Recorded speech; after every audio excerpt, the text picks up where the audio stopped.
후하. 옳게 매력이 좀 부족한가 봐. 신랑 마음 하나 못 잡아서 밖으로 나돌게 만들고 그래. 남자가 바람피는 건 다 여자 탓이야.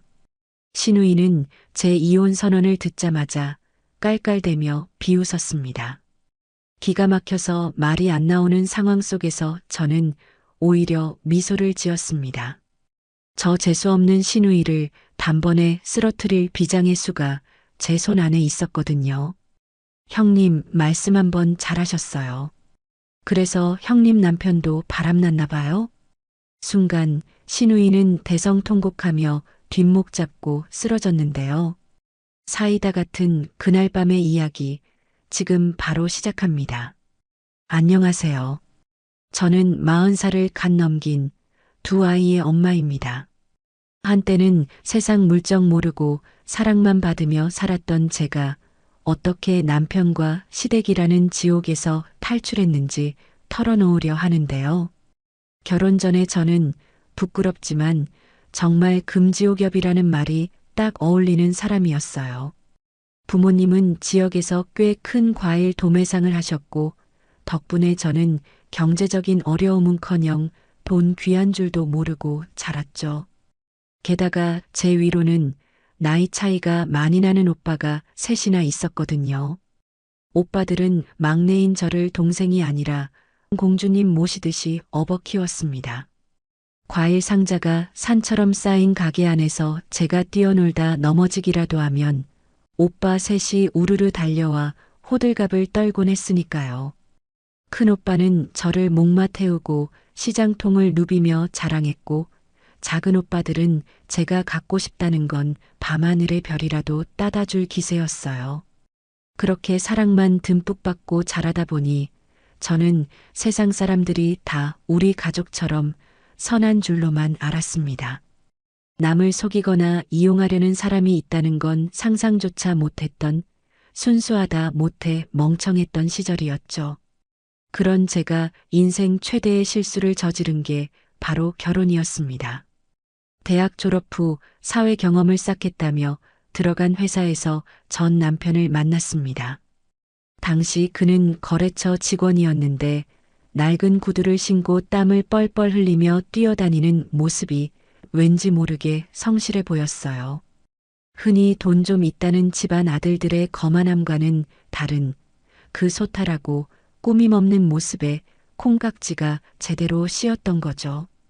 제가 먼저 호감을 표했을 때 그는 가진 게 하나도 없다며 자기를 만나 고생시키고 싶지 않다고 했어요. 그때 저는 그 모습마저 겸손하다며 좋아했고요. 결혼하겠다고 그 사람을 집에 데려가던 날 집안 분위기는 싸늘하게 식었습니다. 평소엔 제 말이라면 파트로 매주를 쓴데도 믿어주던 오빠들이 그를 보자마자 결사반대를 외쳤죠. 특히 큰오빠는 저를 따로 불러내 심각한 얼굴로 말했어요. 막내야, 다시 생각해라. 사람 겉만 보고 판단하면 안 되지만 저놈 눈빛이 영 마음에 안 든다. 웃고 있어도 눈이 웃질 않아. 뭔가 꿍꿍이가 있는 관상이야. 하지만 사랑에 눈이 멀어버린 제 귀에 그런 충고가 들릴 리 만무했고 저는 울고불고 난리를 쳐서 기어이 결혼 승낙을 받아냈습니다. 그때 오빠들 말을 들었어야 했습니다. 10년이 지난 지금도 저는 그때를 떠올리며 가슴을 치곤 하니까요. 결혼 생활 10년 차 금지옥염 막내딸은 온데간데였고 저는 시댁의 식모가 되어 있었습니다. 남편은 결혼 직후 친정 오빠의 도움으로 번듯한 중견기업으로 이직을 했는데 그게 다 처가 덕분인 걸 알면서도 시댁 식구들은 고마워하기는커녕 저를 못 잡아먹어서 안달이었습니다.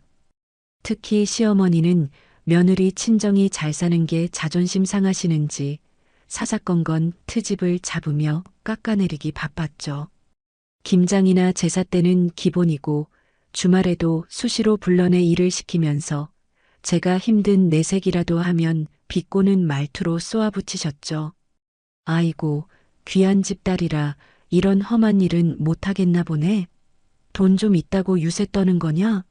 툭하면 친정 타령에 몸살이는 꼴하고는 네 친정 부모가 그렇게 가르치든.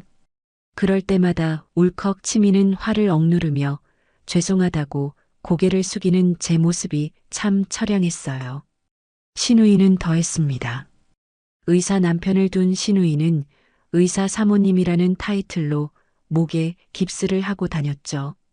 저를 마치 하녀 부리듯이 대하는 건 예사였고 친정 과일 가게를 자기네 창고처럼 여기기 일쑤였어요. 옳게 이번에 과일 맛있다고 하던데 우리 남편 병원 사람들한테 돌리게 최상품으로 10박스만 보내봐. 친정에 말하면 공짜로 줄 거 아니야? 돈 한 푼 안 내고 비싼 과일을 가져가면서도 뻔뻔하게 구는 신우이를 볼 때마다 속이 뒤집어졌지만 남편 기 살려주겠다고 꾹꾹 참아온 세월이었어요. 그러던 어느 주말 아침이었습니다. 그날따라 남편은 새벽부터 일어나 분주하게 짐을 챙겼어요. 평소엔 주말이면 소파와 한몸이 되던 사람이 콧노래까지 흥얼거리며 낚시 가방을 챙기는 모습이 낯설었지만 저는 별 의심 없이 물었죠. 여보, 오늘 낚시 간다더니 신나 보이네. 아침밥은 먹고 가지. 남편은 신발을 신으며 건성으로 대답했습니다. 매영이랑 약속했잖아. 매영이 요즘 병원 일 때문에 스트레스 많이 받으신다고 해서 같이 가드리는 거야. 알잖아. 매영 성격 꼼꼼해서 늦으면 싫어하시는 거. 밥은 가다가 휴게소에서 먹을게. 입가에 번지는 웃음을 참지 못하는 표정이었는데 저는 그게 그저 오랜만에 낚시 가서 신이 난 줄로만 알았습니다. 심해부가 낚시광인 건 온 가족이 다 아는 사실이라 남편이 심해부 비위 맞추느라 고생한다고만 생각했죠. 제가 운전 조심하고 오늘 저녁 늦게 나올 거지? 라고 배웅하자 남편은 묘하게 시선을 피하며 말했습니다. 아, 그게 매영이 밤낚시까지 하고 싶어 하셔서 내일 아침에나 들어올 것 같아.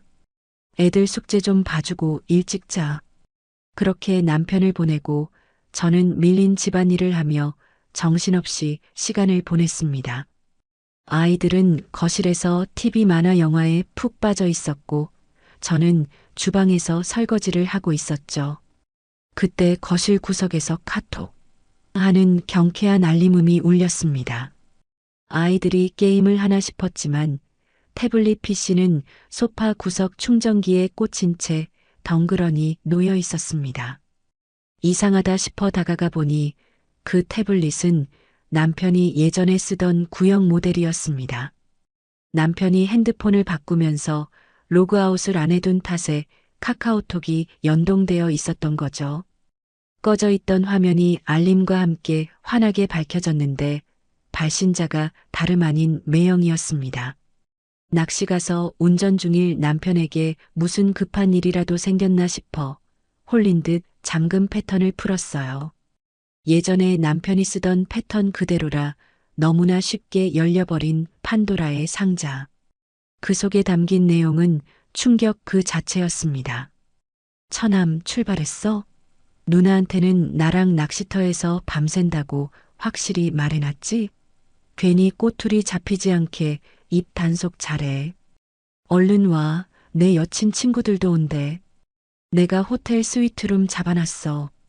순간 머릿속이 하얗게 변하면서 손이 벌벌 떨리기 시작했습니다.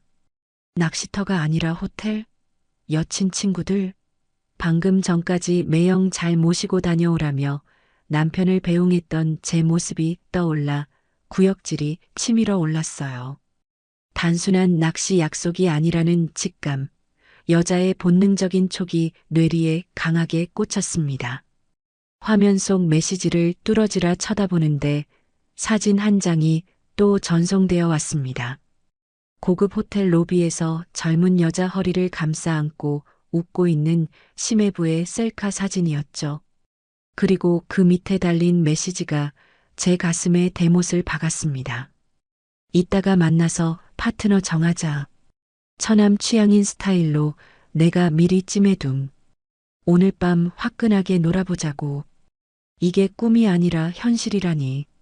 점잖은 척하던 의사 심해부와 성실한 가장인 척 연기하던 내 남편이 뒤로는 이런 짓을 꾸미고 있었다니.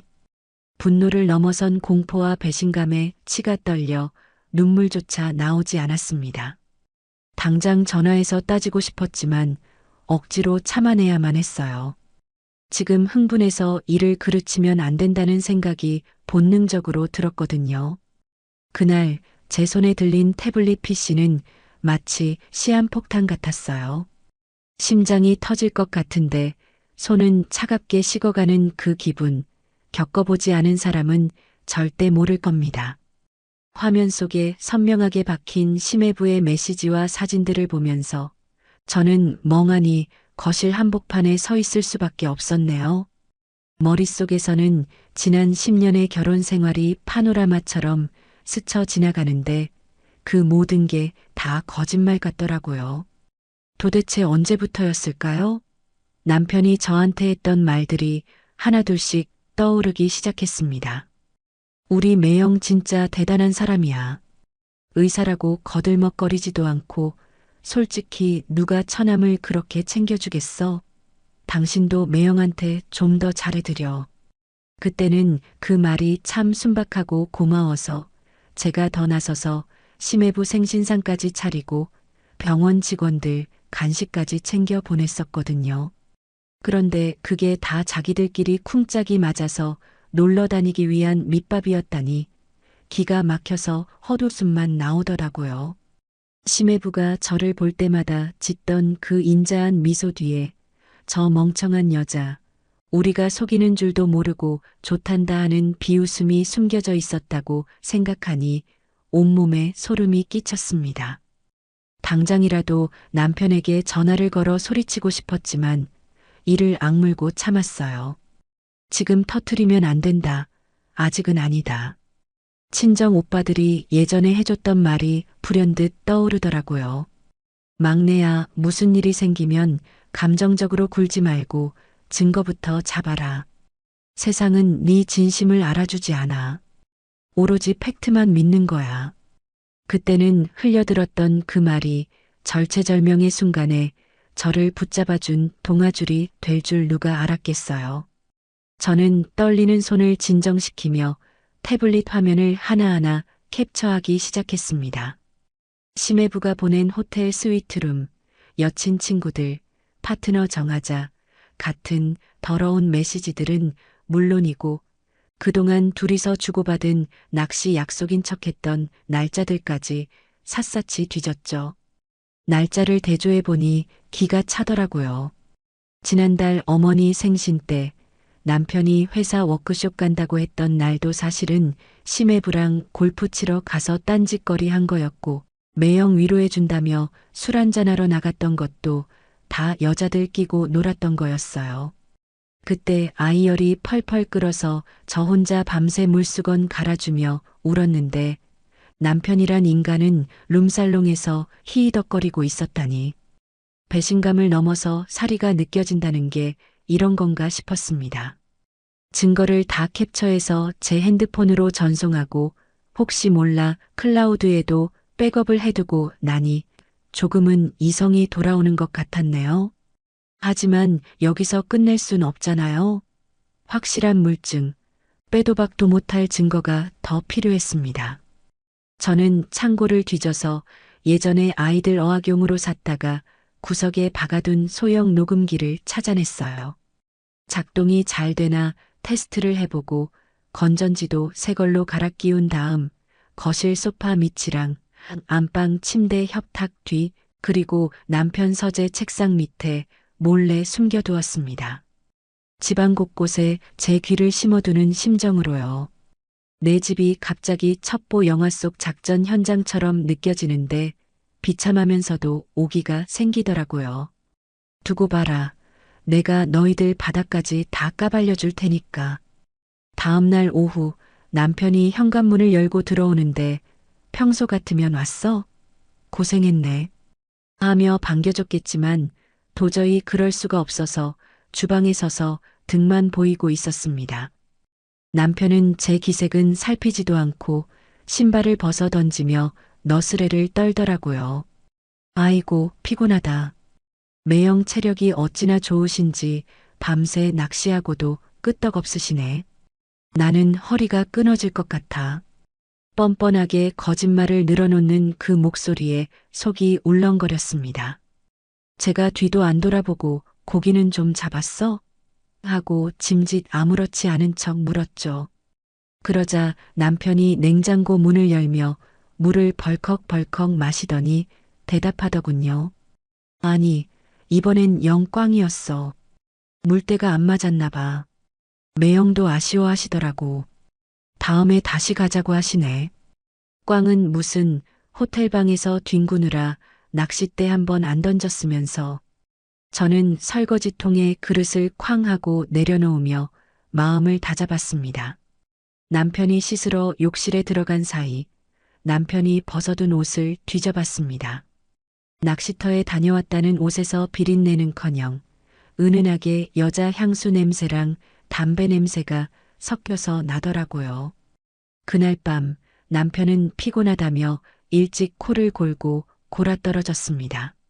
옆에 누워있는 저 인간이 내 남편이 맞나, 내가 사랑해서 결혼했던 그 사람이 맞나 싶어서 잠이 오질 않더라고요. 남편의 숨소리가 들릴 때마다 역겨워서 견딜 수가 없어서 저는 베개를 들고 거실로 나왔습니다. 캄캄한 거실 소파에 앉아 낮에 캡처해둔 사진들을 다시 한번 들여다보며 이를 갈았습니다. 그냥 이혼만 해서는 분이 풀릴 것 같지 않았거든요. 특히 저를 무시하던 시누이와 시어머니, 그리고 저를 기만하고 노란한 남편과 시매부까지. 이 인간들 모두가 피눈물을 흘리게 만들어야 제 속이 시원할 것 같았습니다. 다음 날부터 저는 본격적으로 연기를 시작했습니다. 남편 앞에서는 평소처럼 밥도 잘 차려주고 시댁 가서도 군말 없이 일하며 납작 엎드렸죠. 속으로는 칼을 갈고 있었지만 겉으로는 세상 둘도 없는 현모양처 코스프레를 했던 거예요. 남편은 제가 아무것도 모른다고 철석같이 믿고는 점점 더 대담해지더라고요. 핸드폰 패턴을 바꾸지도 않고 거실에 툭툭 던져놓질 않나, 베란다에서 통화할 때 목소리를 낮추지도 않고 낄낄거리질 않나. 덕분에 저는 생각보다 쉽게 증거를 차곡차곡 모을 수 있었습니다. 하루는 남편이 씻는 사이에 카톡을 몰래 열어봤는데 심해부랑 나눈 대화가 아주 가관이었습니다. 야, 지난번에 그 친구 어땠냐? 마음에 들었어? 에이, 매형 파트너가 훨씬 낫던데요. 제 파트너는 좀 징징대서 별로였어요. 다음엔 매형이 골라준 애로 할래요. 그래. 이번 주말에 또 날 잡자. 누나한테는 학회 간다고 뻥칠 테니까 너도 알아서 둘러대. 이 대화 내용을 보는데 손이 부들부들 떨려서 핸드폰을 떨어뜨릴 뻔했습니다. 남편이란 작자가 아이들 아빠라는 사람이 여자를 물건 고르듯 품평하고 심해부랑 서로 바꿔가며 놀 생각을 하다니. 이건 불륜을 넘어서 인간이길 포기한 짐승들이나 할 짓 아닌가요? 저는 이 대화 내용도 모조리 캡처해서 제 메일로 보냈습니다. 그리고 다짐했죠. 이 추악한 민낯을 시누이가 보면 어떤 표정을 지을까? 사위를 하늘처럼 떠받들던 시모가 이 사실을 알면 거품을 물고 쓰러지시려나? 상상만 해도 짜릿한 쾌감이 느껴지기 시작했습니다. 그렇게 폭풍전야 같은 며칠이 지나고 드디어 결전의 날이 다가오고 있었습니다. 다가오는 주말이 시어머니 생신이었거든요. 온 가족이 다 모이는 그 자리, 심해부도 오고 시누이도 오고 남편도 있겠죠. 저는 그날을 디데이로 잡았습니다. 제 손에는 이미 차고 넘치는 증거들이 쥐어져 있었고 더 이상 망설일 이유가 없었으니까요. 시어머니 생신 선물로 아주 특별한 걸 준비해야겠다고 마음먹으니 콧노래가 절로 나오더라고요. 평소 같으면 음식 준비하느라 스트레스 받아서 두통약을 달고 살았을 텐데 이번엔 달랐습니다. 오히려 그날이 기다려져서 가슴이 두근거리기까지 했네요. 여보, 이번 어머니 생신 때는 내가 갈비찜 아주 맛있게 할게. 당신은 아무 걱정하지 마. 제가 이렇게 말하니까 남편이 웬일이냐는 듯 쳐다보며 그러더군요. 어휴, 우리 마누라 철들었네. 그래, 매형도 오시니까 신경 좀 써. 매형 타령, 또 그놈의 매형 타령. 그래, 신경 써드려야죠. 저는 남편의 등 뒤에서 서늘하게 웃으며 다가올 파국을 준비하고 있었습니다. 가면 뒤에 숨겨진 추악한 두 얼굴, 이제 곧 세상 밖으로 끄집어낼 시간이었으니까요. 드디어 결전의 날이 밝았습니다. 시어머니 생신이라 온 가족이 모이는 날이었죠. 평소 같으면 며칠 전부터 장보고 음식하느라 허리가 휘었겠지만 이번엔 달랐습니다. 갈비찜이니 잡채니 상다리가 부러지게 차려놓으면서도 힘든 줄을 몰랐네요. 오히려 콧노래가 흥얼거려질 정도로 기분이 묘하게 들떴거든요. 제 손끝에서 완성되는 음식들이 마치 재단에 올린 제물처럼 느껴졌다고나 할까요? 화려한 생일날이 곧 제삿날이 될 거라는 걸 저만 알고 있었으니까요. 저녁 시간이 되자 시누이네 식구가 도착했습니다. 시누이는 현관에 들어서자마자 코를 킁킁거리더니 거실 소파에 털썩 주저앉으며 말했어요. 올케 갈비찜 했어? 우리 그이 요즘 혈압 관리해야 돼서 싱겁게 먹어야 하는데 간 좀 잘 맞췄어? 저는 부엌에서 행주로 손을 닦으며 짐짓 웃는 얼굴로 대답했습니다. 걱정 마세요. 심해부님 입맛에 딱 맞게 심심하게 했어요. 오시는 길 안 막히셨어요? 심해부는 뒤늦게 들어오더니 남편 어깨를 툭 치며 윙크를 했어요. 처남, 얼굴 좋네. 주말에 낚시 가서 힐링 좀 했나 봐. 남편도 기다렸다는 듯이 맞장구를 쳤습니다. 아유, 매형 덕분이죠. 매형이 한 수 가르쳐 주신 덕분에 손맛 좀 봤습니다. 둘이서 주고받는 그 음흉한 눈빛 교환, 역겨워서 토악질이 나올 뻔했습니다. 시어머니는 사위가 오자마자 버선발로 뛰어나와 반기시더군요. 아이고, 우리 김서방 왔는가. 병원 일도 바쁠 텐데 처가까지 오느라 고생 많았네. 얼른 앉게. 내가 맛있는 거 많이 해놨어. 사위 사랑은 장모라더니 아들보다 더 끔찍하게 챙기는 모습이 가관이었습니다. 저는 묵묵히 상을 차려내고 온 가족이 둘러앉아 식사를 시작했습니다. 시어머니는 갈비찜을 집어 심해부 밥그릇에 올려주며 연신 싱글벙글하셨죠. 많이 먹게 해. 우리 며느리가 솜씨는 없어서 자네 입맛에 맞을지 모르겠네. 심해부는 갈비를 뜯으며 너스레를 떨었습니다. 장모님, 솜씨가 일품이신데요? 처남댁이 장모님 손맛을 닮아서 그런가 아주 꿀맛입니다. 그 말을 듣고 시누이가 피식 웃으며 거들더군요. 어머, 자기야. 올케가 무슨 손맛이 있어? 그냥 레시피 보고 따라한 거지. 친정에서 귀하게 커서 칼질도 제대로 못하던 애잖아. 하하호, 자기들끼리 신이 나서 떠드는 꼴을 보고 있자니 더는 못 참겠더라고요. 저는 숟가락을 탁 소리나게 내려놓았습니다. 갑작스러운 소음에 식탁에 정적이 흘렀고 시선이 모두 저에게 쏠렸죠. 시어머니가 눈을 동그랗게 뜨고 물으셨습니다. 왜 그러냐? 밥 먹다 말고. 저는 숨을 깊게 들이마시고 떨리는 목소리를 가다듬으며 입을 열었습니다. 제 인생을 건 도박, 이제 주사위를 던질 차례였어요. 어머님, 아니 모두한테 드릴 말씀이 있어요.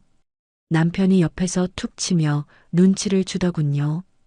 여보, 갑자기 왜 그래? 분위기 깨게. 나중에 얘기해. 하지만 저는 남편의 손을 뿌리치고 똑바로 시어머니를 쳐다봤습니다. 저 이 사람하고 이혼하겠습니다. 순간 찬물을 끼얹은 듯한 정적이 흘렀습니다. 시어머니는 젓가락을 떨어뜨리셨고 남편은 입을 떡 벌린 채 저를 쳐다봤죠. 가장 먼저 반응한 건 신우이였습니다. 신우이는 어이없다는 듯 헛웃음을 터뜨리더니 팔짱을 끼고 저를 노려보며 말했어요. 옳게, 지금 제정신이야? 엄마 생신날 다 모인 자리에서 이혼? 미쳤어? 시어머니도 정신을 차리시고는 버럭 소리를 지르셨습니다. 이게 무슨 짓이냐? 어디서 배워먹은 버르장머리야? 시어미 생일에 이혼 타령이라니. 네 친정 부모가 그렇게 가르치든? 또 친정 타령? 지겹지도 않으실까요? 저는 눈 하나 깜짝 안 하고 대꾸했습니다. 네, 제정신이에요. 더 이상은 못 참겠어서 그래요. 이 사람 바람난 것 같아요. 시댁 식구들 비위 맞추는 것도 이제 신물이 나네요. 그러자 신우이가 깔깔대며 비웃기 시작했습니다. 야, 너 진짜 웃긴다. 올케가 언제부터 우리 비위를 맞췄다고 그래? 그리고 남자가 사회생활하다 보면 여자도 만날 수도 있고 술도 마실 수 있는 거지. 그걸 이해 못해서 이혼을 해? 여자가 오죽 못났으면 남자가 밖으로 나돌까 생각은 안 해봤니? 네가 매력이 없으니까 남편이 집에 들어오기 싫은 거 아니야? 시어머니도 거두셨죠. 그래, 예. 남자가 사회생활하다 보면 술김에 실수도 하고 스트레스 풀려고 곁눈질도 좀 하는 거지. 여자가 속이 좁아서 원. 그걸 못 참고 이혼이라니, 쯧쯧. 네가 배가 불렀구나. 돈 좀 있는 집 딸이라고 유세 떠는 거냐? 와, 정말 대단한 논리였어요. 남자가 바람 피우는 건 사회생활이고 여자가 그걸 못 참는 건 속 좁은 거라니. 게다가 며느리 면전에서 아들의 외도를 실수라고 두둔하는 시어머니라니. 기가 막혀서 말이 안 나올 지경이었습니다. 남편은 그 와중에 제 눈치를 보며 슬금슬금 꽁무니를 빼려고 하더라고요.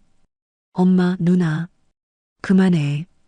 집사람이 요즘 좀 예민해서 그래. 내가 나중에 잘 타이를게. 누가 누굴 잘 타이른다는 걸까요? 저는 남편을 쏘아보며 차가운 미소를 지었습니다. 그리고 다시 신우이에게 시선을 돌렸죠. 형님 말씀 한번 잘하셨네요. 형님은 그럼 매력이 철철 넘쳐서 심해부님이 딴짓 한번 안 하시겠어요. 신우이의 표정이 일그러졌습니다. 뭐, 지금 나한테 하는 소리야? 우리 그이는 너네 남편이랑 달라. 의사에, 인격자에, 나한테 얼마나 잘하는데. 감히 어디다 비교를 해? 심해부도 헛기침을 하며 거들먹거렸습니다. 처남댁 말이 좀 심하네. 우리가 처남 도와준 게 얼만데 고마운 줄도 모르고 이런 식으로 나오면 곤란하지. 저는 가방에서 태블릿 PC를 꺼내 식탁 위에 탁 소리나게 올려놓았습니다. 시선이 태블릿으로 쏠렸죠. 남편의 얼굴이 사색이 되는 게 보였습니다. 저는 태블릿 화면을 켜고 갤러리에 저장해둔 사진 폴더를 열었습니다. 가장 먼저 보이는 건 심해부와 내연녀의 호텔 사진, 그리고 남편과 심해부가 주고받은 더러운 카톡 대화들이었죠. 저는 천천히 아주 또박또박 말했습니다. 형님, 이거 한번 보실래요? 형님 남편이 제 남편이랑 낚시 간다던 날 사실은 어디서 누구랑 있었는지 신우이의 얼굴에서 핏기가 싹 가시는 게 보였습니다. 남편은요? 그거 내놔 하며 달려들었지만 저는 태블릿을 높이 쳐들고 피했죠. 식탁 위에는 싸늘한 정적만이 감돌았습니다. 방금 전까지 저를 비웃으며 낄낄거리던 그 입들이 이제는 공포에 질려 굳게 다물어져 있었죠. 저는 태블릿 PC를 든 손에 힘을 꽉 주었습니다. 이 안에 담긴 진실이 터져나오는 순간 이 가증스러운 가족 노름도 끝장이 날 거라는 걸 알고 있었으니까요. 신우이는 여전히 상황 파악이 안 된 듯 멍한 표정으로 저를 바라보며 입술을 달싹였습니다. 옳게. 지금 뭐 하는 거야? 그게 뭔데 그래? 목소리가 미세하게 떨리고 있었습니다. 불안함이 스멀스멀 올라오는 거겠죠. 저는 태블릿 화면을 신우이 쪽으로 휙 돌려 보여주며 차갑게 웃어 보였습니다. 형님, 아까 참 재밌게 웃으셨죠? 남편이 바람 피우는 거 여자 탓이라고 깔깔대셨잖아요. 그런데 어쩌죠? 형님이 그렇게 믿고 떠받들던 형님 남편도 처남 핑계대고 딴 여자랑 뒹굴고 다녔다는 사실은 모르셨나 봐요. 순간 신우이의 눈동자가 흔들리더니 태블릿 화면에 고정되었습니다. 화면 속에는 심해부가 낯선 여자의 허리를 감싸 안고 호텔 로비에 서 있는 사진이 아주 선명하게 박혀 있었죠. 그 밑에는 오늘 밤 화끈하게 놀아보자라는 메시지까지 친절하게 적혀 있었고요. 이게 뭐야? 신우이가 비명을 지르듯 소리치며 태블릿을 낚아채 갔습니다. 손을 부들부들 떨며 화면을 넘기는 신우이의 얼굴이 순식간에 흑빛으로 변해갔습니다. 옆에서 지켜보던 심해부의 얼굴도 사색이 되다 못해 하얗게 질려버렸죠. 남편은 고개를 푹 숙이고는 쥐구멍이라도 찾고 싶은 표정이었습니다. 아, 이 김석훈 개자식아. 이게 뭐야? 너 나한테 낚시 간다며. 처남이랑 낚시 가서 밤샌다며. 이게 뭐냐고. 신우이의 악에 바친 고함 소리가 거실을 뒤흔들었습니다. 시어머니는 놀라서 가슴을 부여잡고 아이고 무슨 일이냐, 왜들 이러냐 하며 발을 동동 구르셨죠. 하지만 신우이는 이미 이성을 잃은 상태였습니다. 식탁 위에 있던 갈비찜 접시를 들어 심해부에게 집어던지려는 걸 남편이 가까스로 말렸어요. 누나, 진정해. 일단 말로 해. 이거 나. 이거 안 나? 야, 너도 한 패지? 너도 알면서 나 속인 거지? 둘이 짜고 나 병신 만든 거잖아. 신우이는 남편의 멱살을 잡고 흔들며 울부짖었습니다. 머리는 산발이 되고 눈물 콧물로 범벅이 된 얼굴은 아까의 거만함은 온데간데 없이 처참하게 일그러져 있었죠. 저는 그 꼴을 팔짱을 끼고 지켜보며 속으로 쾌재를 불렀습니다. 그래, 더 싸워라. 서로 물고 뜯고 아주 죽여라. 그게 너희들의 진짜 모습이니까. 그때 심해부가 억울하다는 듯 변명을 늘어놓기 시작했습니다. 여보, 오해하지 마. 이거 다 합성이야. 요즘 세상이 어떤 세상인데 이런 사진 조작하는 거 일도 아니라고. 처남댁이나 모함하려고 꾸민 짓이야. 증거가 눈앞에 있는데도 발뺌이라니 의사라는 사람이 머리가 저렇게 안 돌아가나요? 저는 코웃음을 치며 태블릿을 다시 뺏어 들었습니다. 합성이요? 아주버님, 지금 장난하세요? 여기 날짜랑 시간, 위치 정보까지 다 찍혀 있는데 무슨 합성을 운운하세요? 그리고 이거 하나뿐인 줄 아세요? 여기 녹음 파일도 있는데 한번 들어보실래요? 저는 보란 듯이 녹음기 아이콘을 눌렀습니다. 스피커를 통해 심해부의 느끼한 목소리가 거실 가득 울려 퍼졌죠. 처남, 지난번에 그 연기에 죽이지 않았냐? 다음 주말에도 또 콜? 매형, 누나가 눈치채면 어떡해요? 걱정 마, 네 누나 단순해서 내가 학회 간다고 하면 껌뻑 죽어. 처남만 입 다물면 완전 범죄야. 적나라한 대화 내용이 흘러나오자 심해부는 입을 다물지 못했습니다. 시어머니는 뒷목을 잡고 휘청거렸고 신우이는 충격에 휩싸여 주저앉고 말았습니다. 어떻게 나한테 이럴 수가 있어? 내가 너 의사 만든다고 뒷바라지한 게 얼만데. 우리가 병원 개원해준다고 돈 대준 게 얼만데. 신우이는 바닥을 치며 통곡했습니다. 그런 딸을 보며 시어머니가 부들부들 떨며 일어나더니 심해부에게 달려들어 따귀를 올려붙였습니다. 짝! 하는 소리가 어찌나 찰지던지 제 속이 다 시원하더라고요. 이 나쁜 놈, 감히 우리 귀한 딸을 두고 바람을 피워. 네가 인간이냐? 의사면 다야? 내가 자네를 어떻게 대접했는데 은혜를 원수로 갚아? 시어머니는 심해부의 머리끄덩이를 잡고 흔들며 난동을 부리셨습니다. 내 딸 눈에서 눈물 나게 하면 내 눈엔 피눈물 나게 해줄 거야. 당장 내 딸한테 빌어. 썩 빌지 못해? 아수라장이 된 집안 꼴을 보니 기가 막히더라고요. 아까는 남자가 바람 피우는 게 사회생활이라며 두둔하시던 분이 자기 딸 일이 되니까 저렇게 돌변하셨으니까요. 내로남불도 정도가 있지 정말 역겨워서 봐줄 수가 없었습니다. 저는 이때다 싶어 결정타를 날리기로 했습니다.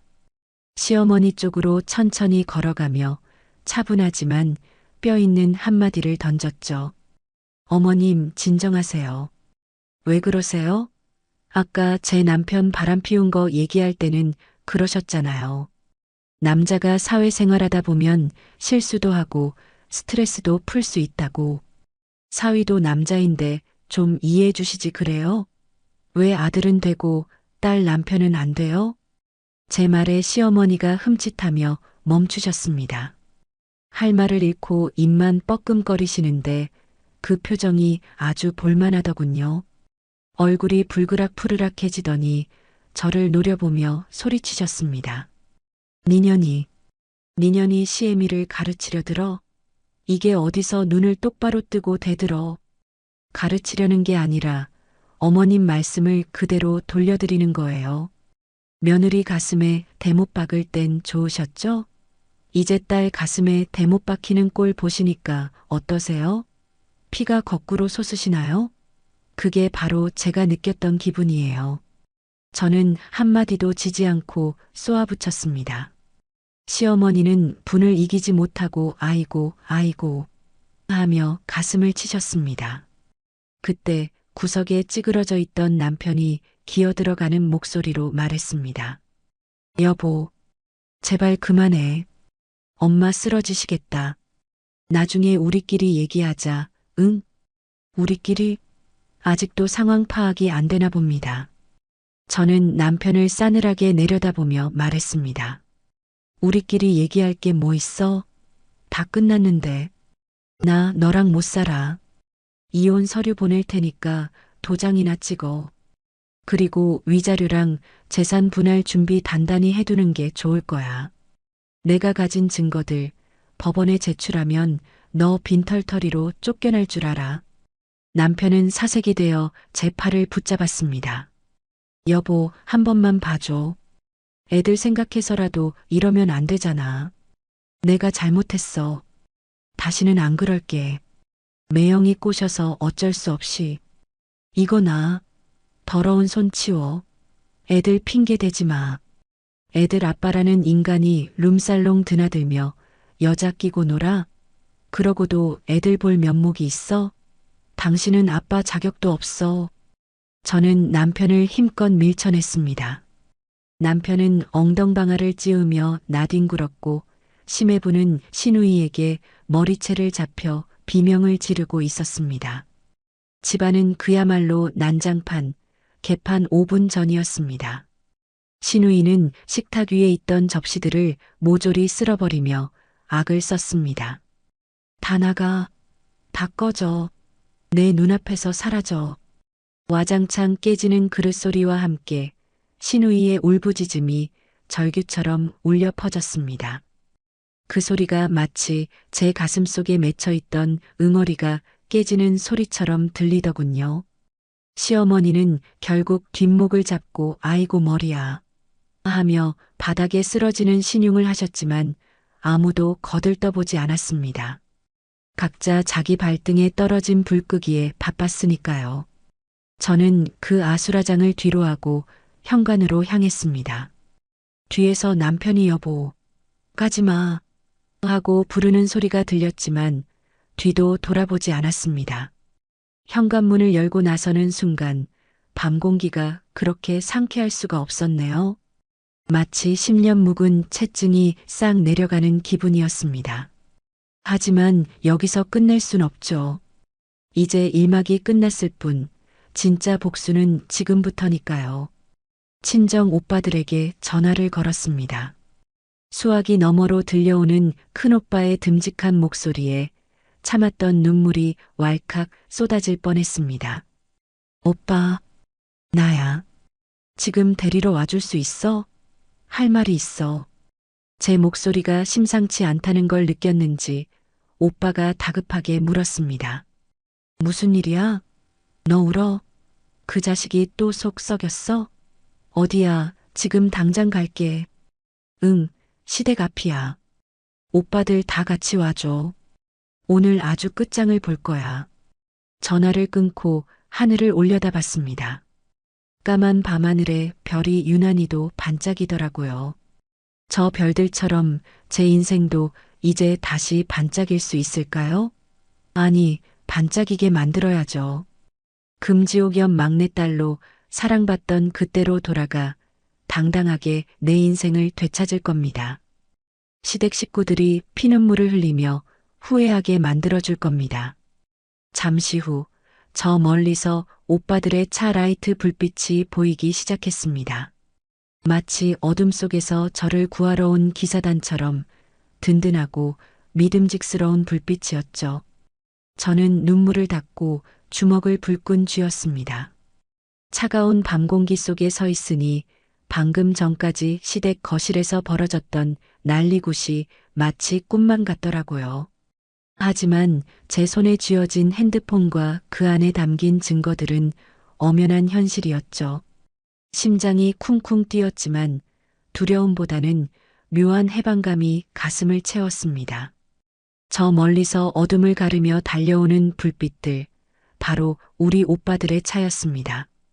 차 세대가 연달아 제 앞에 멈춰섰고 문이 열리자마자 덩치 큰 그림자 셋이 우르르 내렸습니다. 너 괜찮아? 무슨 일이야? 얼굴이 왜 그래? 큰오빠가 제일 먼저 달려와 제 어깨를 감싸 쥐었습니다. 둘째, 셋째 오빠도 걱정스런 얼굴로 제 주위를 둘러쌌죠. 오빠들의 얼굴을 보자마자 참았던 눈물이 왈칵 쏟아지더라고요. 그동안 시댁에서 겪은 서름과 남편의 배신, 시누이의 조롱, 이 모든 게 주마등처럼 스쳐 지나갔습니다. 오빠, 나 못 살겠어. 저 사람들 다 미쳤어. 제가 울먹이며 자초지종을 털어놓자 오빠들의 얼굴이 무섭게 일그러졌습니다. 특히 평소엔 점잖기로 소문난 큰오빠의 눈빛이 형형하게 빛나는데 옆에 있던 제가 다 오금이 저릴 정도였죠. 뭐, 바람, 그것도 지 매형이랑 짜고 이게만도 못한 놈들이. 둘째 오빠는 당장이라도 쳐들어갈 기세로 소매를 걷어붙였고 셋째 오빠는 이를 갈며 욕설을 내뱉었습니다. 하지만 큰오빠가 냉정하게 동생들을 제지했습니다. 진정해라. 가서 깽판 치는 건 하수들이나 하는 짓이야. 우린 법대로 아주 처절하게 밟아줄 거야. 일단 그놈 면상이나 보고 나오자. 오빠들과 함께 다시 시댁 현관문을 열고 들어갔을 때 거실은 여전히 아수라장이었습니다. 시누이는 소파에 엎드려 통곡하고 있었고 시어머니는 바닥에 주저앉아 아이고 아이고 곡소리를 내고 계셨죠. 심해부는 넥타이가 풀어 헤쳐진 채 넋이 나가 있었고 남편은 구석에서 머리를 감싸쥐고 있었어요. 저희가 들이닥치자 순식간에 정적이 흘렀습니다. 시어머니가 놀란 눈으로 물으셨죠. 아니, 사돈 총각들이 이 밤중에 웬일인가? 연락도 없이. 큰오빠가 뚜벅뚜벅 걸어 들어가더니 남편 앞에 딱 멈춰 섰습니다. 그리고는 나지막하지만 서늘한 목소리로 말했습니다. 자네, 내 동생 눈에 피눈물 나게 하면 가만 안 둔다고 했지? 기억나나? 남편은 고개도 못 들고 벌벌 떨기만 했습니다. 형님, 그게 아니고 오해입니다. 한 번만. 오해? 증거가 차고 넘치는데 무슨 오해? 내 동생 인생 망쳐놓고 오해라고? 당신 오늘부로 내 여동생 남편 자격 박탈이야. 그리고 우리 회사랑 거래했던 것도 다 끝이야. 각오해. 큰오빠의 말에 남편은 사색이 되었습니다. 자신의 밥줄이 끊길 위기에 처하자 그제야 무릎을 꿇고 빌기 시작했죠. 처남 잘못했습니다. 제발 회사만은 저 처자식 먹여 살려야 하잖아요. 처자식? 룸살롱 여자들이 처자식이야? 웃기고 있네. 막내 데리고 나가자. 더 볼 것도 없다. 오빠들의 호령에 남편은 아무 말도 못하고 찌그러졌습니다. 시어머니가 나서서 아니, 그래도 얘기는 하고 가야지. 하며 말리려 했지만 둘째 오빠가 눈을 부라리자 입도 뻥긋 못하시더라고요. 소파 위에 던져뒀던 제 핸드백과 외투만 챙겨들자 남편이 다급하게 제 옷자락을 잡으며 물었습니다. 여보, 어디가? 애들 데리고 집에 올 거지? 저는 남편의 손을 매몰차게 뿌리치며 싸늘하게 말했습니다. 한 번만 더 애들 소리 입 밖에 내기만 해. 오늘 친정에 맡겨두길 천만다행이지. 애들이 얼마나 충격 먹었겠니? 앞으로 애들 볼 생각 마. 제가 현관으로 향하자 신우이가 도끼 어린 눈으로 저를 쏘아보며 악을 썼습니다. 아, 너 어딜 도망가. 내 남편 인생 망쳐놓고 우리 집안 쑥대밭 만들어놓고 그냥 가려고? 책임져. 내 인생 책임지라고. 저는 가소롭다는 듯 피식 웃으며 대꾸했습니다. 형님, 아니 아줌마. 긁어부스럼은 당신 남편이랑 내 남편이 만든 거야. 엄한데 화풀이하지 말고 당신 남편 간수나 잘해. 이혼 소장 받으면 법원에서 보자고. 도망? 누가 도망자일까? 난 피해자야. 잘 있어. 다시는 보지 말자. 심해부는 신우이의 등살에 못 이겨 나도 너 같은 여자랑 사는 거 지긋지긋하다. 이참에 끝내. 라며 적반하장으로 소리치더군요. 결국 시댁은 아들과 딸이 동시에 이혼 소송에 휘말리는 전무후무한 이혼 명문가가 되어버렸습니다. 동네방네 소문이 날게 뻔했죠. 시어머니는 창피해서 시장도 못 나가게 생겼으니 쌤통이라는 생각이 들었습니다. 친정집으로 돌아오니 거실에서 놀고 있던 아이들이 엄마 하며 달려와 품에 안겼습니다. 아무것도 모르는 해맑은 아이들의 얼굴을 보니 긴장이 풀리면서 다리에 힘이 쭉 빠지더라고요. 부모님은 제 손을 잡고 하염없이 눈물을 흘리셨습니다. 우리 귀한 딸이 저런 놈한테 당하고 살았다니. 미안하다, 정말 미안하다. 오빠들은 밤새 술잔을 기울이며 분통을 터뜨렸고요. 하지만 저는 울지 않았습니다. 이제부터가 진짜 싸움이라는 걸 알았으니까요. 아이들을 재워놓고 저는 변호사를 알아보고 이혼 소송 절차를 검색하며 밤을 지새웠습니다. 제가 모아둔 증거들은 법정에서 아주 강력한 무기가 될 것이 분명했으니까요. 다음 날부터 저는 남편이 있는 집에는 얼씬도 하지 않았습니다. 필요한 짐은 용달차를 불러서 남편 없을 때 싹 빼왔죠. 그리고 본격적인 응징이 시작되었습니다. 큰오빠는 약속대로 전 남편이 다니던 회사에 영향력을 행사했습니다. 큰오빠의 인맥은 생각보다 대단했거든요. 전 남편 회사의 임원진에게 직접 전화를 걸어 사위의 부도덕한 행실과 회사 이미지 실추를 언급하며 압박을 넣었죠. 결국 전 남편은 회사 내에서 왕따를 당하다가 권고사직을 당하고 말았습니다. 불륜 사실이 사내 게시판에 익명으로 퍼지면서 여직원들의 따가운 시선을 견딜 수 없었을 겁니다. 잘 다니던 직장에서 쫓겨나고 퇴직금마저 위자료로 압류당할 처지가 되니 꼴이 말이 아니었겠죠. 심해부도 무사하지 못했습니다. 신우이가 병원에 찾아가 난동을 부리는 바람에 병원 전체에 원장의 불륜 사실이 소문나 버렸거든요. 원장이 자기 처남이랑 짜고 룸살롱 다녔다는데 환자들한테는 친절한 척하더니 뒤로는 호박씨 깠네. 환자들 사이에서도 수군거림이 퍼지면서 병원 매출이 급감했습니다. 지역 사회 맘카페에도 소문이 쫙 퍼져서 불륜 의사병원 불매 운동까지 벌어질 조짐이 보였죠.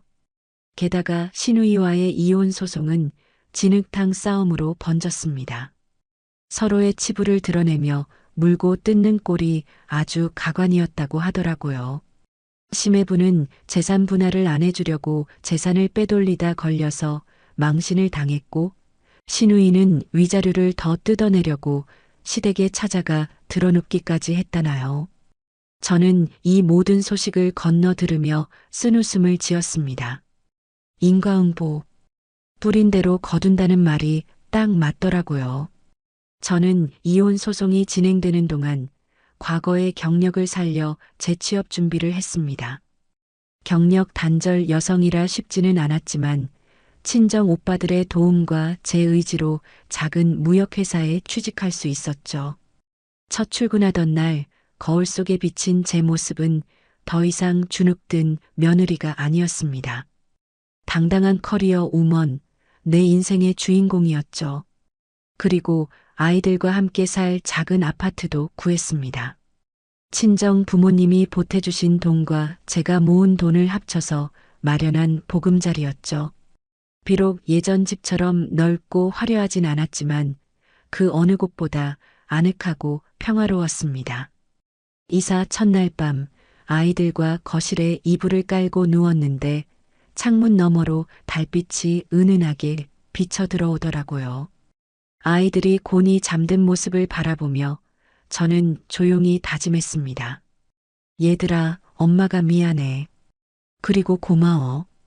이제 우리 셋이서 행복하게 살자.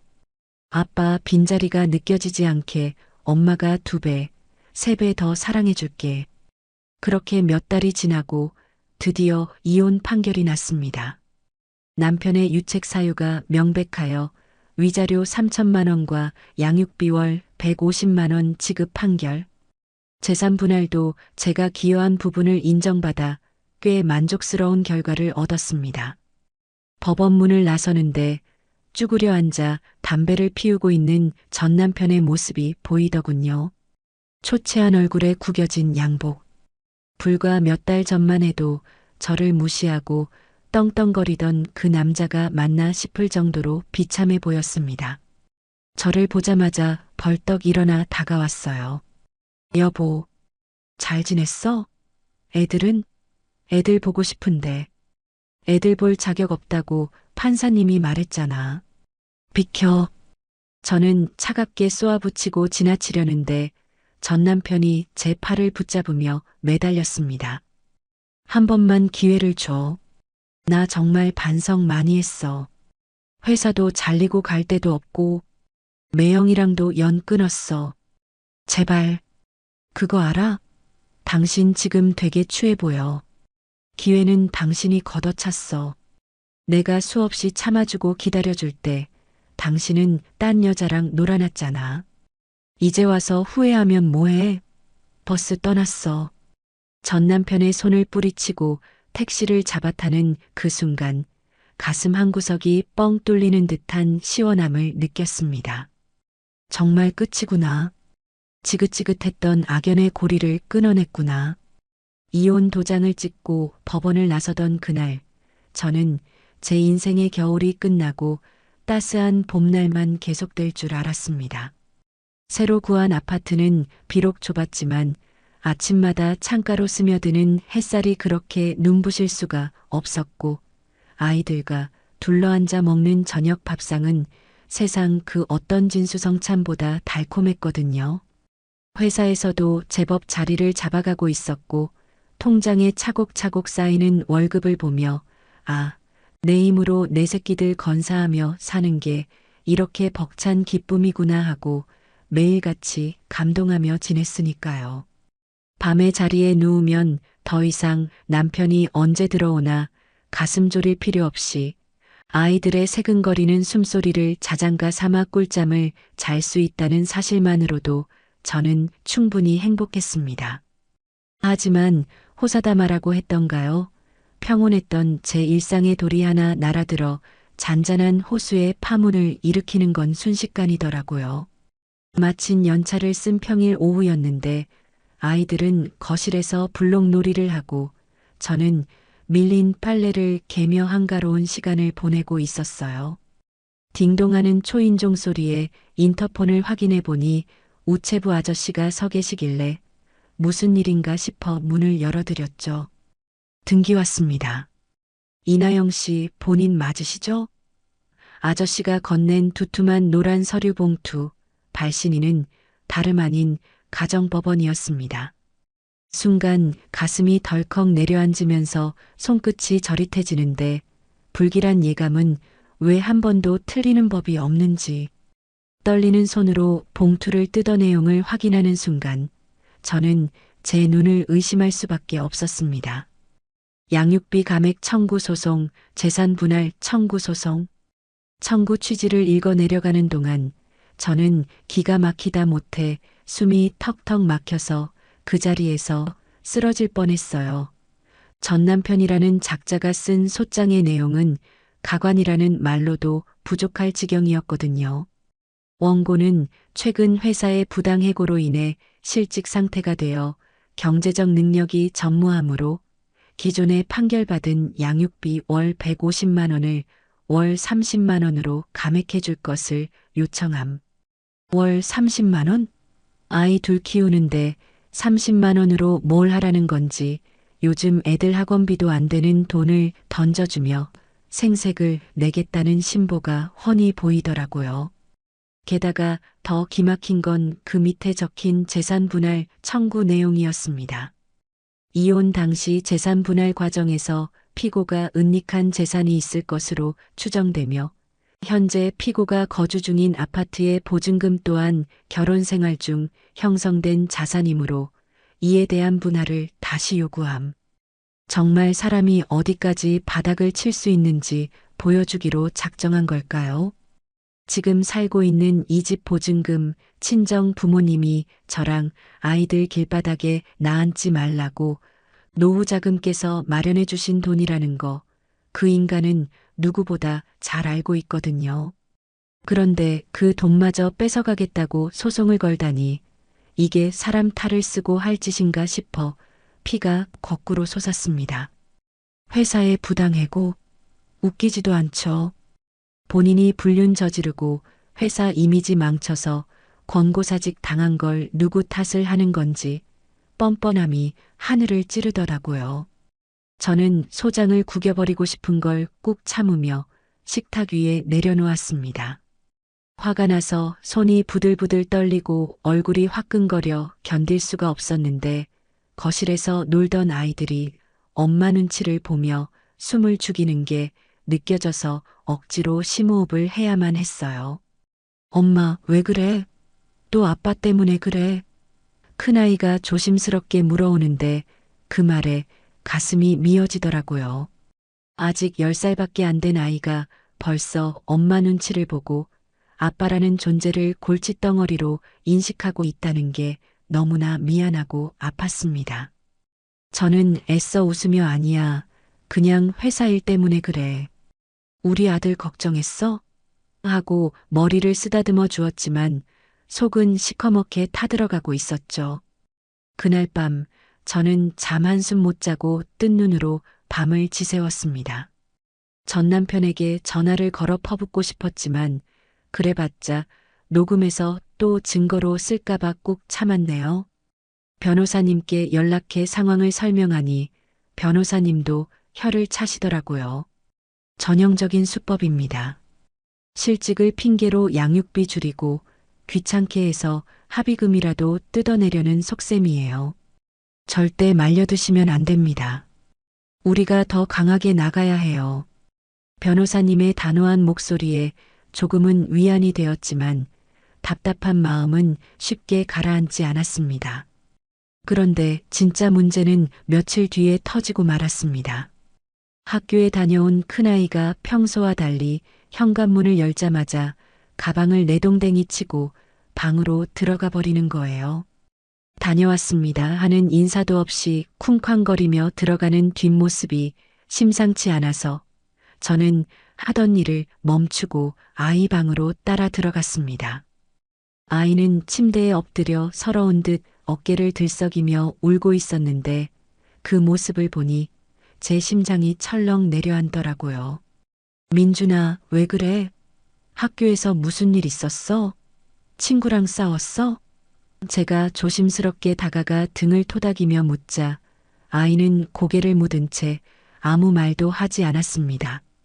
한참을 달래고 어르고 나서야 아이가 퉁퉁 부은 눈으로 저를 쳐다보며 입을 열었는데 그 말이 비수처럼 제 가슴에 꽂혔습니다. 엄마, 나 아빠 없는 애야? 순간 망치로 머리를 얻어맞은 듯 멍해졌습니다. 그게 무슨 소리야? 아빠가 왜 없어? 엄마랑 아빠랑 따로 사는 것뿐이지. 근데 오늘 학교 앞에서 흑 아이는 말을 잇지 못하고 다시 울음을 터뜨렸습니다. 겨우 진정시키고 들어보니 사연인즉슨 이러했습니다. 오늘 학교 공개 수업이 있었는데 며칠 전 남편이 아이에게 전화를 해서 아빠가 꼭 갈게. 끝나고 맛있는 거 사줄게. 라고 약속을 했다는 겁니다. 저는 전 남편에게 접근 금지 신청을 해놓은 상태였지만 아이가 아빠를 보고 싶어 해서 전화 통화 정도는 막지 않았던 게 화근이었죠.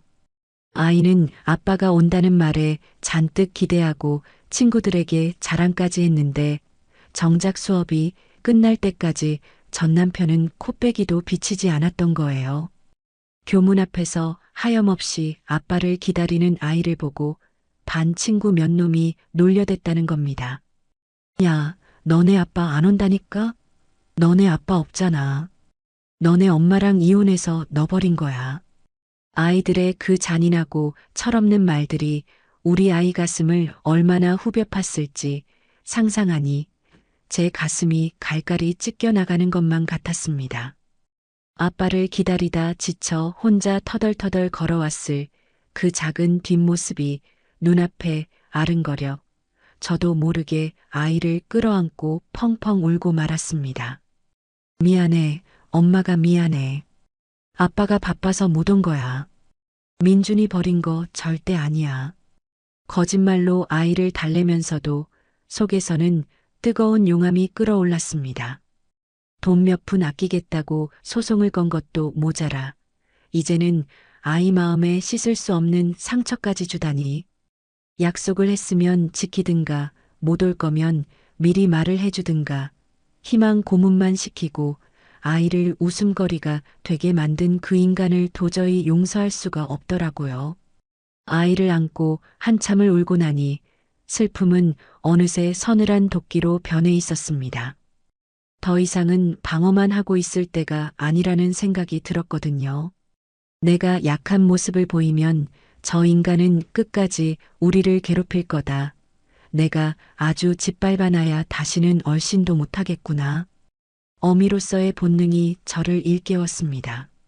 내 새끼 눈에서 눈물 나게 한 데가 피눈물로 갚아주겠다고 다짐했죠. 저는 아이를 재우고 거실로 나와 전 남편의 SNS를 뒤지기 시작했습니다. 분명 실직해서 돈이 없다고 징징거리던 인간이 과연 어떻게 살고 있는지 궁금했거든요. 전 남편의 새로운 계정은 의외로 쉽게 찾을 수 있었습니다. 그리고 그곳에서 저는 충격적인, 아니 어쩌면 예상했던 광경을 목격했습니다. 불과 어제 날짜로 올라온 게시물에는 고급 호텔 수영장에서 샴페인 잔을 들고 있는 여자의 사진이 떡하니 올라와 있었어요. 그리고 그 여자 선글라스에 비친 남자, 희미하지만 분명 제 전 남편이었습니다. 팔목에 찬 시계, 제가 결혼 예물로 해줬던 그 시계가 확실했거든요. 실직해서 양육비 줄 돈은 없다면서 상간녀랑 호캉스 즐길 돈은 있다? 심지어 아이랑 약속한 날 학교에 안 오고 저기서 저러고 있었다는 사실에 치가 떨려서 호흡 곤란이 올 지경이었습니다. 이 인간은 갱생 불가능한 쓰레기였습니다. 저는 그 게시물을 캡처하고 날짜와 위치 정보까지 꼼꼼하게 기록했습니다. 그리고 결심했죠. 양육비 감액, 재산 분할, 꿈깨라지. 오히려 내가 널 탈탈 털어서 빈털터리로 만들어줄 테니까. 은닉 재산이든 차명 계좌든 네가 숨겨놓은 쥐꼬리만한 돈까지 모조리 찾아내서 압류해버리겠다고 이를 갈았습니다. 다음 날 아침 저는 평소보다 일찍 일어나 아이들을 깨웠습니다. 따뜻한 밥을 먹이고 옷매무새를 단정히 해주며 아이 눈을 맞추고 말했습니다. 민준아, 어제 일은 잊어버려.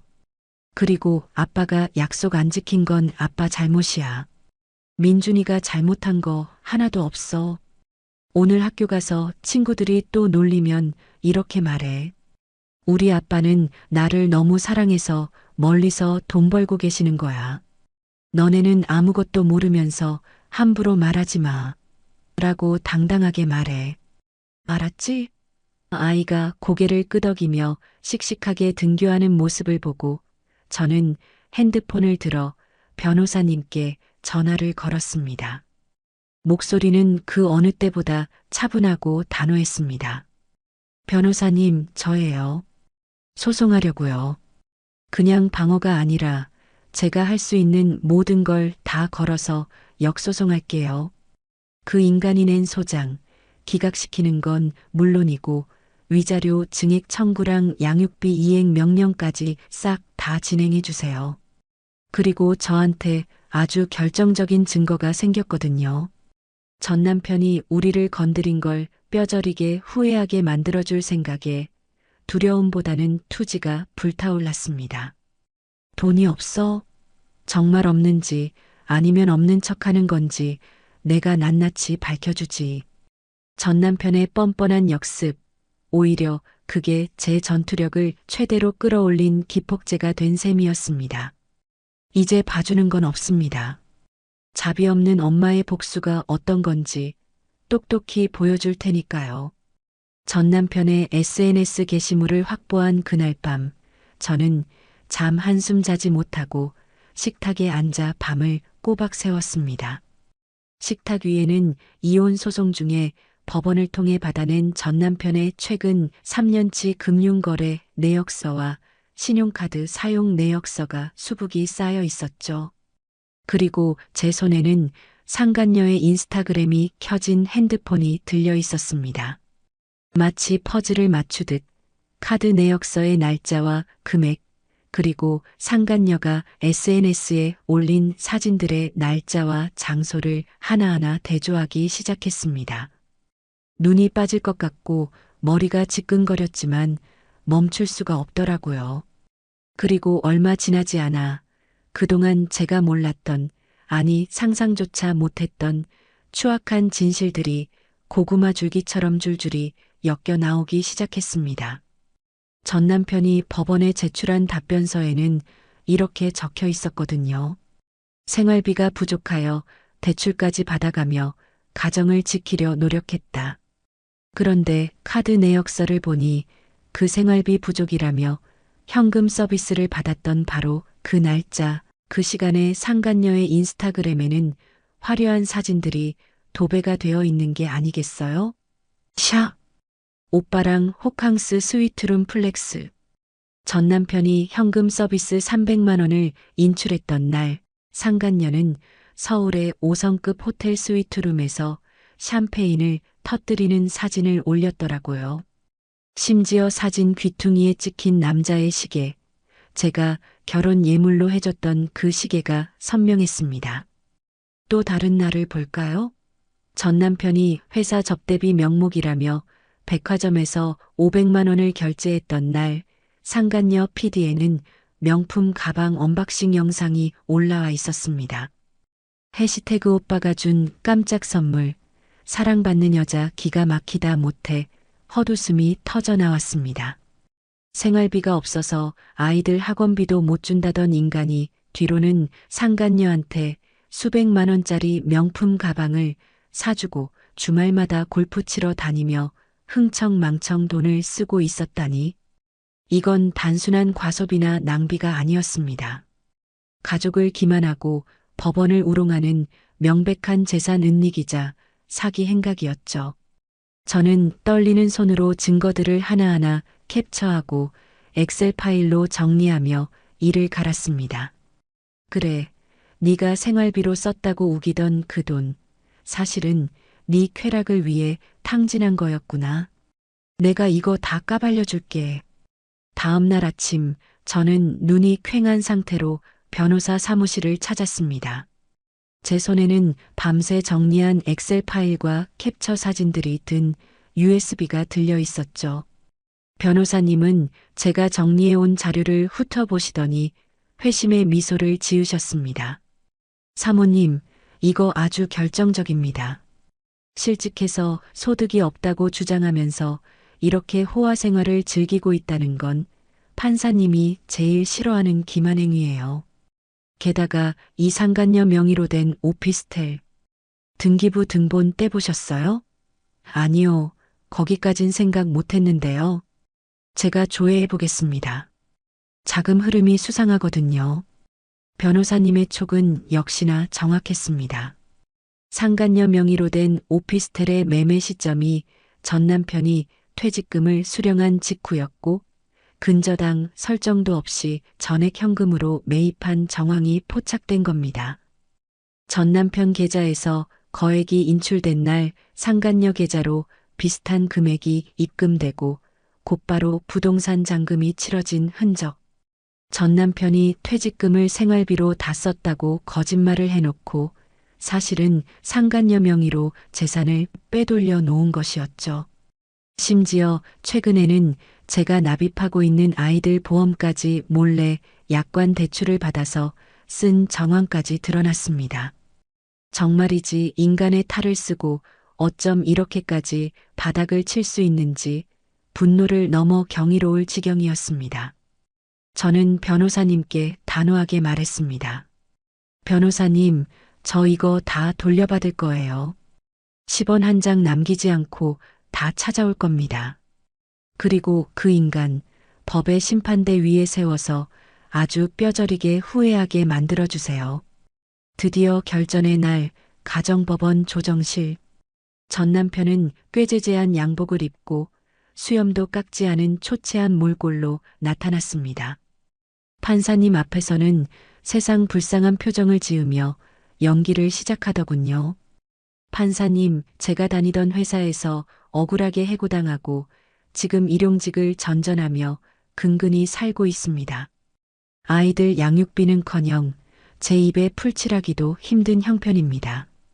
제발 선처해 주십시오. 눈물까지 글썽이며 읍소하는 꼴을 보니 연기 대상감이다 싶더라고요. 판사님도 처음엔 전 남편의 딱한 사정을 듣고 고개를 끄덕이시는 눈치였습니다. 그때 우리 변호사님이 조용히 손을 들고 일어났습니다. 존경하는 재판장님, 원고의 주장은 모두 거짓입니다. 여기 반박 증거 자료를 제출하겠습니다. 변호사님이 제출한 서류 뭉치를 받아든 판사님의 표정이 순식간에 굳어지기 시작했습니다. 금융거래 내역서와 상간녀 SNS를 대조한 표, 상간녀와 호캉스를 즐기는 사진, 골프장에서 찍은 사진, 명품 가방 영수증, 그리고 결정적으로 상간녀 명의의 오피스텔 등기부 등본과 자금 출처 소명 자료들. 판사님은 안경을 고쳤으며 서류를 꼼꼼히 훑어보시더니 전 남편을 노려보며 차갑게 물으셨습니다. 원고, 이 사진들 본인 맞습니까? 실직해서 생활고에 시달린다는 분이 호텔 스위트룸에서 샴페인을 마시고 계시네요. 본인이 생활비 부족으로 대출받았다고 주장한 날짜랑 정확히 일치합니다. 전 남편의 얼굴이 사색이 되었습니다. 아, 그게 저기 친구가 사준 겁니다. 제가 돈 낸 거 아닙니다. 친구가요? 그럼 이 오피스텔은요? 퇴직금 받은 날짜에 상간녀 명의로 오피스텔을 샀는데 이것도 친구가 사준 겁니까? 금융 거래 내역이 다 나와 있는데 거짓말을 하십니까? 전 남편은 횡설수설하며 변명을 늘어놓았지만 앞뒤가 하나도 맞지 않았습니다. 그 오피스텔은 제 돈이 아니고 빌린 돈입니다. 차용증은 없지만 판사님은 더 이상 듣고 싶지 않다는 듯 손을 들어 말을 잘랐습니다. 빌린 돈이라면서 차용증도 없고 이자, 지급 내역도 없네요. 이건 명백한 재산 은닉이자 사기 소송입니다. 원고, 법원을 기만하는 행위는 중대한 범죄입니다. 감치 명령받고 싶습니까? 판사님의 호통에 조정실안은 찬물을 끼얹은 듯 조용해졌습니다. 전 남편은 고개를 푹 숙이고 아무 말도 못했습니다. 저는 그 모습을 팔짱을 끼고 지켜보며 속으로 쾌재를 불렀죠. 꼴 좋다. 네가 팠던 무덤에 네가 들어가는구나. 판사님은 잠시 정적을 깨고 판결을 내리셨습니다. 원고의 양육비 감액 청구는 기각합니다. 오히려 피고가 제기한 재산 분할 재청구와 위자료 증액 청구를 인용합니다. 원고는 은닉한 재산을 즉시 처분하거나 그에 상응하는 가액을 피고에게 분할금으로 지급하고 위자료 5천만 원을 추가로 지급하십시오. 또한 양육비 미지급분에 대해서는 연 12%의 지연 이자를 가산하여 즉시 지급할 것을 명령합니다. 만약 이를 이행하지 않을 시 감치 명령을 내릴 수도 있음을 명심하십시오. 땅, 땅, 땅. 판사님의 의사봉 소리가 제 귀에는 천상의 팡파르처럼 들렸습니다. 전 남편은 망연자실한 표정으로 주저앉았고 저는 승리의 미소를 지으며 일어났어요. 조정실을 나서는데 전 남편이 다급하게 쫓아나와 제 팔을 잡더군요. 여보, 아니, 민준 엄마. 잠깐만, 나 좀 봐봐. 저는 벌레를 쳐다보듯 차가운 눈빛으로 그를 쏘아봤습니다. 이거나, 더러운 손 치워. 판결 들었지? 돈 준비해. 10원 한 장이라도 늦으면 바로 감치 신청할 거야. 유치장에서 콩밥 먹고 싶지 않으면 처신 똑바로 해. 내가 잘못했어. 그 여자가 꼬셔서 그런 거야. 나 돈 없어. 오피스텔 팔아도 대출 갚고 나면 남는 거 하나도 없어. 제발 좀 봐줘. 꼬셔? 웃기지 마. 네가 좋아서 넘어간 거잖아. 그리고 남는 게 없든 말든 내 알 바 아니야. 네가 쓴 돈, 네가 책임져. 나한테 사정하지 말고 그 여자한테 가서 돈 달라고 해. 사랑하는 사이라며? 그 정도는 해주겠지. 저는 전 남편의 손을 힘껏 뿌리치고 돌아섰습니다. 뒤에서 민준 엄마, 여보 하고 부르는 소리가 들렸지만 뒤도 돌아보지 않았습니다. 엘리베이터에 타서 거울을 보니 제 얼굴이 그렇게 환해 보일 수가 없더군요. 10년 묵은 체증이 싹 내려가는 기분이었습니다. 법원 건물을 나서는데 파란 하늘이 유난히 맑고 높게 느껴졌습니다. 마치 하늘도 제 편을 들어주는 것 같았죠. 하지만 여기서 끝이 아니었습니다. 저는 승리의 기쁨을 만끽할 새도 없이 다음 단계로 넘어갔습니다. 바로 상간녀 위자료 청구 소송이었죠. 전 남편에게 받은 판결문을 근거로 상간녀에게도 책임을 물어야 했습니다. 변호사님은 이미 전 남편 소송에서 승소했으니 상간녀 소송은 식은 죽 먹기입니다. 라고 자신하셨습니다. 상간녀에게 소장이 송달되자 며칠 뒤 제 핸드폰으로 모르는 번호가 떴습니다. 받아보니 가늘고 신경질적인 여자의 목소리가 들려오더군요. 여보세요? 당신이 김석훈 전처야? 나한테 소송 걸었다며? 이거 취하해. 안 그러면 가만 안 둬. 적반하장도 유분수지 상간녀 주제의 협박이라니. 저는 코웃음을 치며 대꾸했습니다. 가만 안 두면 어쩔 건데? 네가 뭘 할 수 있는데? 불륜녀 주제에 어디서 큰 소리야? 법원 가기 싫으면 지금 당장 위자료 3천만 원 입금해. 안 그러면 네 직장, 네 가족, 네 주변 사람들한테 다 알릴 거야.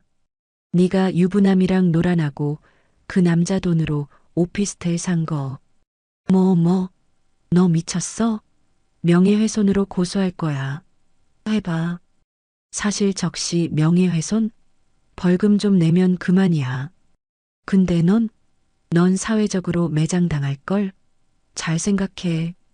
합의할 기회 주는 거야. 전화를 끊고 나니 손이 부들부들 떨리긴 했지만 속은 시원했습니다. 며칠 뒤 상간녀 측 변호사에게 연락이 왔습니다. 합의하고 싶다고요. 위자료 전액은 힘들고 조금만 깎아달라고 사정하더군요. 저는 단호하게 거절했습니다. 단 돈 1원도 못 깎아줍니다. 판결대로 받겠습니다. 결국 상간녀는 울며 겨자 먹기로 위자료 3천만 원을 지급했고 전 남편이 사준 오피스텔도 경매로 넘어가는 신세가 되었습니다. 전 남편과 상간녀 두 사람 모두 빈털터리가 되고 사회적으로 매장당하는 결말. 이보다 더 완벽한 복수가 있을까요? 모든 소송이 끝나고 통장에 입금된 위자료와 재산 분할금을 확인하던 날, 저는 아이들을 데리고 근사한 레스토랑에 갔습니다.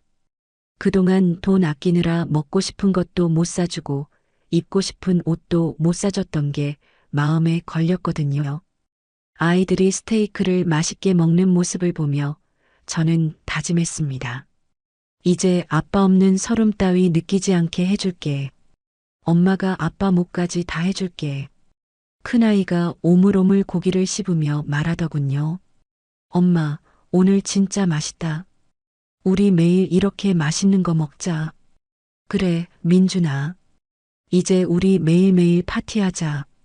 아이들과 함께 웃으며 건배를 하는 그 순간, 저는 비로소 진정한 해방감을 느꼈습니다.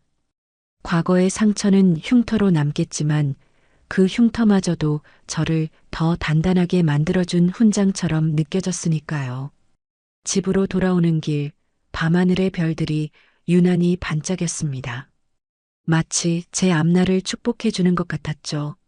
저는 아이들의 손을 꼭 잡고 밤길을 걸으며 속으로 되뇌었습니다. 잘했어. 정말 잘했어. 넌 이제 더 이상 피해자가 아니야. 당당한 승리자야. 그렇게 완벽한 단죄를 끝내고 저는 진정한 홀로서기를 시작했습니다. 이제 제 인생의 이 막은 해피엔딩만이 기다리고 있을 거라고 믿어 의심치 않았습니다. 하지만 인생은 끝까지 방심할 수 없는 법. 또 다른 행복이 그리고 또 다른 도전이 저를 기다리고 있었으니까요. 어느덧 시간은 흘러 그 지옥 같았던 이혼 법정을 나선 지 벌써 3년이라는 세월이 지났네요. 지금 저는 어떻게 살고 있냐고요? 한마디로 정의하자면 제 인생은 지금이 가장 화창한 봄날입니다. 창밖으로 따스한 햇살이 쏟아져 들어오는 주말 아침, 향긋한 커피 한 잔을 내려 마시며 아이들이 깰 때까지 여유를 즐기는 이 시간이 저에게는 무엇과도 바꿀 수 없는 행복이거든요. 예전 같으면 시댁 가서 아침상 차리느라 동동거리고 있었을 시간인데 이제는 온전히 나를 위해 쓸 수 있다는 게 아직도 꿈만 같을 때가 있어요. 이혼 후 저는 정말 앞만 보고 달렸습니다. 경력 단절 여성이라는 꼬리표를 떼기 위해 남들보다 2배, 3배 더 노력했죠. 밤낮 없이 노력한 덕분에 지금은 팀장이라는 직함까지 달게 되었습니다. 처음엔 이혼녀가 뭘 하겠어? 하며 수군대던 사람들도 이제는 제 업무 능력을 인정하고 역시 팀장님은 다르다며 엄지를 치켜 세우더라고요. 제 통장에는 매달 월급이 차곡차곡 쌓이고 아이들 학원비며 생활비 걱정 없이 당당하게 내 돈으로 내가 원하는 삶을 꾸려가고 있습니다. 누군가의 아내, 누군가의 며느리가 아니라 온전한 나로서 인정받는다는 게 이렇게 짜릿하고 벅찬 일인 줄 예전엔 미처 몰랐네요.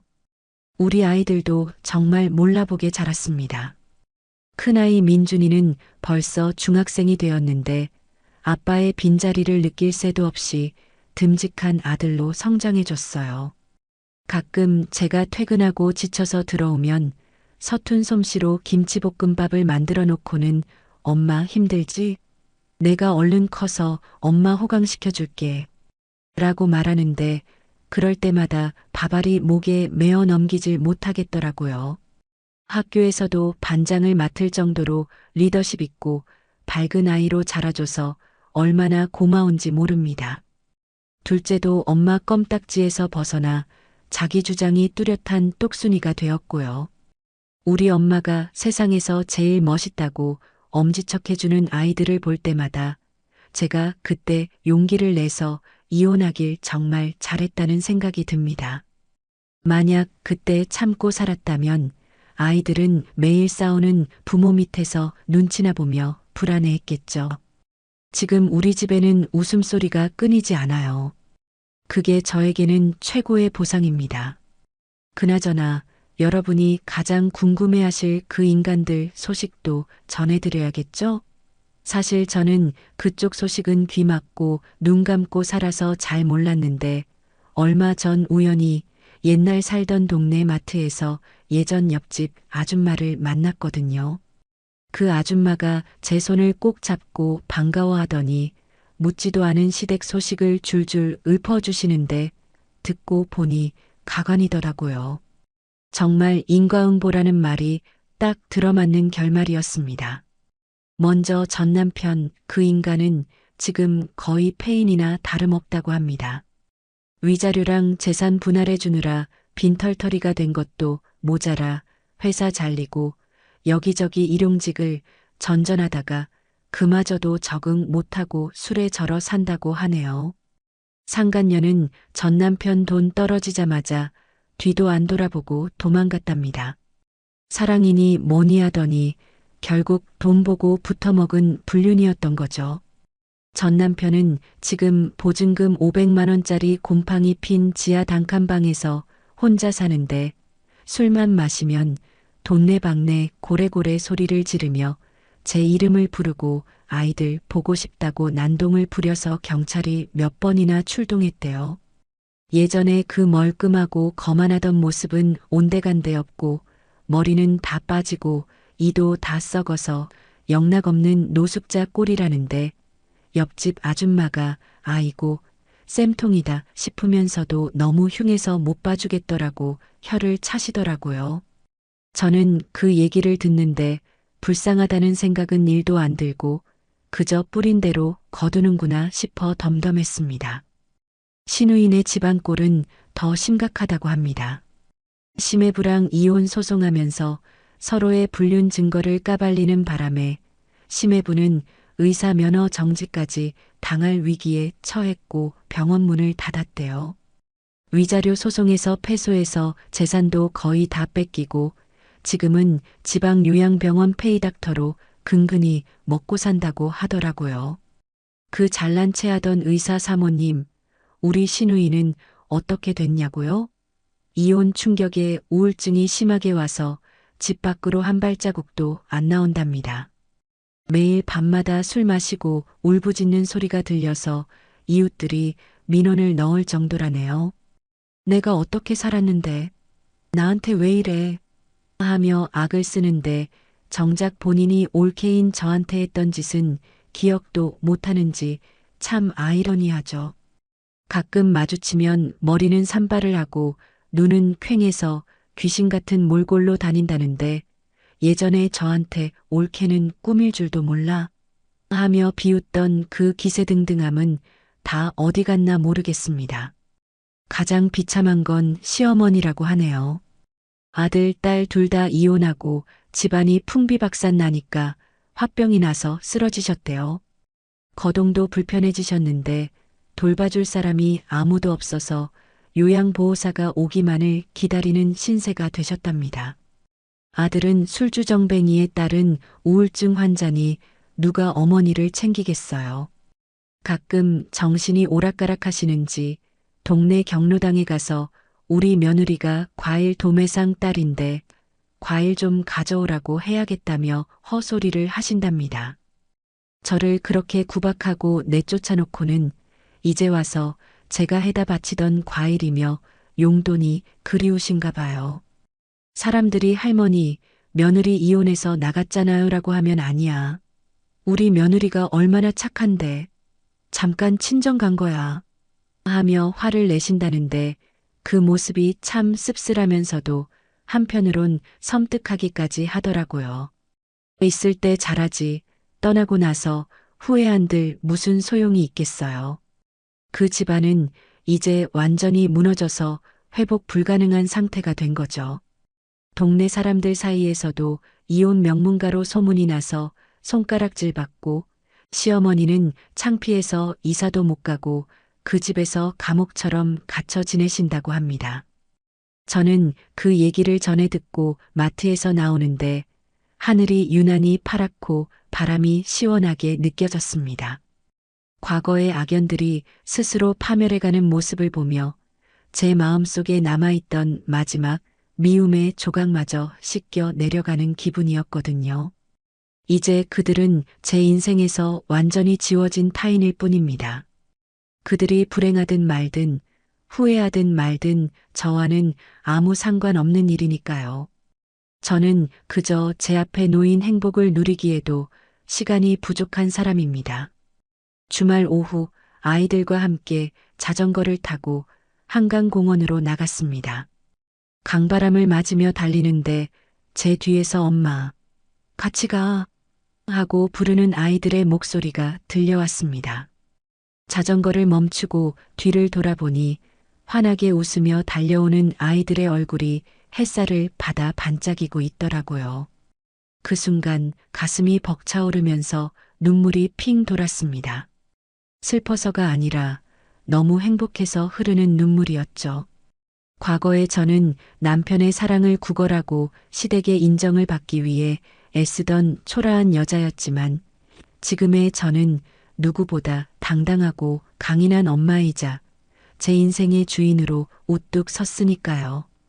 상처는 아물어 굳은 살이 되었고 그 굳은 살은 저를 지탱해주는 단단한 근육이 되었습니다. 제가 이 이야기를 세상에 꺼내놓은 이유는 혹시라도 지금 저와 같은 고통을 겪고 계신 분들에게 작은 희망이라도 드리고 싶어서입니다. 남편의 외도로 시댁의 갑질로 눈물 흘리며 나 하나만 참으면 되지 하고 참고 계신 분들이 있다면 제발 그러지 마시라고 말씀드리고 싶어요. 참는다고 해결되는 건 아무것도 없습니다. 오히려 참고 인내할수록 그들은 당신을 더 만만하게 보고 짓밟으려 들 겁니다. 당신은 누군가의 부속품이 아니라 세상에서 가장 소중하고 귀한 존재입니다. 금지옥엽으로 자란 귀한 딸이었고 앞으로도 사랑받아 마땅한 여자입니다. 자신을 갉아먹는 관계라면 과감하게 끊어내세요. 두려워하지 마세요.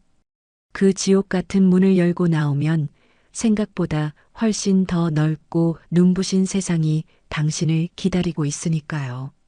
저를 보세요. 40이 넘은 나이에 이혼녀가 되어 아이 둘을 데리고 나왔지만 저는 지금 그 어느 때보다 행복합니다. 남편 없이도 시댁 없이도 우리는 충분히 잘 살 수 있습니다. 아니, 훨씬 더 잘 살 수 있습니다.